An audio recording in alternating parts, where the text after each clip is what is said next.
ওয়ালাইকুম 3 grammars in 1 এ আপনাকে স্বাগতম। আজকের এই পর্বে আমরা আরবি, বাংলা এবং ইংরেজি ব্যাকরণ নিয়ে আলোচনা করব। আমরা জানি যখন আমরা কোনো কিছু মুখে উচ্চারণ করি তখন আমরা এটাকে বলি ধ্বনি, আর ধ্বনিকে ইংরেজিতে বলা হয় সাউন্ড, আর এই ধ্বনিকে আরবিতে বলা হয় সাউন্ড।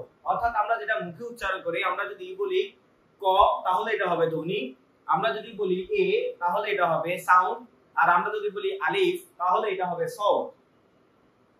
আমরা জানি ধ্বনি লিখিত রূপকে বর্ণ বলা হয়। যখন আমরা এটা মুখে বলেছি তখন এটা ছিল ধ্বনি, আর আমরা যখন এটাকে লিখে ফেললাম, যদি আমরা ক লিখি তাহলে এটা হয়ে যাবে বর্ণ, আমরা যদি এ লিখি তাহলে এটা হয়ে যাবে লেটার, আর আমরা যদি আলিফ লিখে ফেলি তাহলে এটা হয়ে যাবে হরফ। তাহলে আমরা যখন কটাকে মুখে বলেছি তখন এটা ধ্বনি ছিল, আর এই যখন আমরা মুখে বলেছিলাম তখন এটা সাউন্ড ছিল, যখন আমরা আলিফকে মুখে বলেছিলাম তখন এটা সাউন্ড ছিল।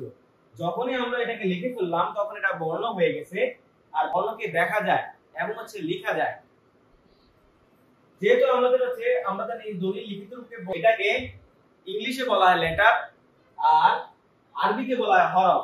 আমরা জানি আরবি হরফ হচ্ছে 29টি, আর ইংলিশে লেটার হচ্ছে জেড পর্যন্ত যতগুলো আছে এগুলোকে বলা হয় লেটার।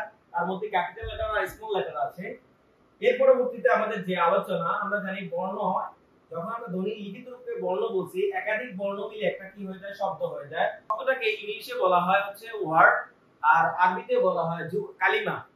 এখন আমাদের প্রশ্ন হচ্ছে যে স্বাভাবিকভাবে যে শব্দটা হলো, শব্দটা কি অবশ্যই কি থাকতে হবে, একটা অর্থ থাকতে হবে।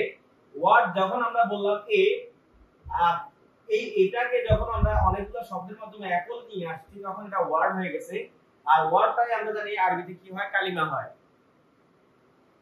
এখন যখন আমরা শব্দ পেয়েছি, আমরা জানি একটা ধ্বনি লিখিত রূপে বর্ণ বলে, একাধিক বর্ণ মিলে একটা শব্দ হয়। একাধিক শব্দ যখন শব্দ হবে, শব্দের অবশ্যই একটা নির্দিষ্ট অর্থ থাকতে হবে। যখন এটার অর্থ থাকবে তখন এটা শব্দ হবে, নয় এটা শব্দ হিসেবে কাউন্ট হবে না। আর আমরা জানি একাধিক শব্দ মিলে হয় একটা বাক্য, আর বাক্যকে ইংলিশে বলা হয় সেন্টেন্স, আর আরবিতে বলা হয় জুমলা। আশা করি এই আলোচনাটি আপনারা বুঝতে পেরেছেন। যদি আপনাদের আলোচনাটি পছন্দ হয়ে থাকে তাহলে লাইক করবেন, কমেন্ট করবেন, শেয়ার করবেন।